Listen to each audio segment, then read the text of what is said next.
নিজস্ব প্রতিনিধি, নয়াদিল্লি, হয় বিক্রি, অন্যথায় সংযুক্তিকরণ। ইন্দিরা গান্ধী করেছিলেন ব্যাংকিং ব্যবস্থার জাতীয়করণ। ভারত পেয়েছিল একের পর এক সরকারি ব্যাংক। ফিরেছিল দেশবাসীর বিশ্বাস। লালবাতি জ্বলে সর্বশান্ত করার প্রবণতা বন্ধ হয়েছিল ৭-এর দশক থেকে।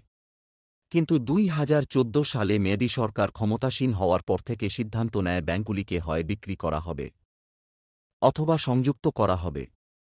দেশ জুড়ে ছড়িয়ে থাকা অসংখ্য সরকারি ব্যাংকের অস্তিত্ব রাখা হবে না। সেই সিদ্ধান্ত মেনেই ২০১৭ সাল থেকে শুরু হয় সংযুক্তিকরণ। ২৭টি ব্যাংকে সংযুক্ত করে ১২টি ব্যাংকে পরিণত করা হয়। এবার ব্যাংকিং সংস্কারের দ্বিতীয় ধাপ। সরকারের প্রাথমিক ভাবনা হল মাত্র ৩টি বৃহৎ ব্যাংকই থাকবে।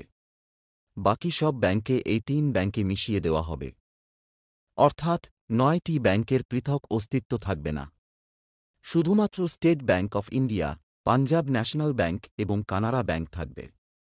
বাকি ৯টি ব্যাংককে এই বৃহৎ ব্যাংকগুলির সঙ্গে সংযুক্ত করা হবে। অর্থমন্ত্রক এবং নীতি আয়োগ এই নিয়ে আলোচনা করছে। রিজার্ভ ব্যাংকের সঙ্গে আলোচনা করা হবে। তৈরি করা হচ্ছে প্রেয়াপেজাল রিপোর্ট। প্রত্যেকটি ব্যাংকের থাকে নিজস্ব অনুৎপাদী সম্পদ। সেই সম্পদ খাতায় কলমে ব্যাংকের হিসেবকে ল্যাক্সানজনক হিসেবে তুলে ধরে। ব্যাংকগুলিকে যদি সংযুক্ত করা হয়, তাহলে এই অনুৎপাদী সম্পদ কেন্দ্রীয়ভাবে মাত্র ৩টি ব্যাংকের মধ্যে সীমাবদ্ধ থাকবে। প্রাথমিকভাবে ভাবা হয়েছে bank of Maharashtra, Punjab and Sind bank, ইউকেয়া ব্যাংকে সংযুক্ত করা যেতে পারে স্টেট ব্যাংকের সঙ্গে।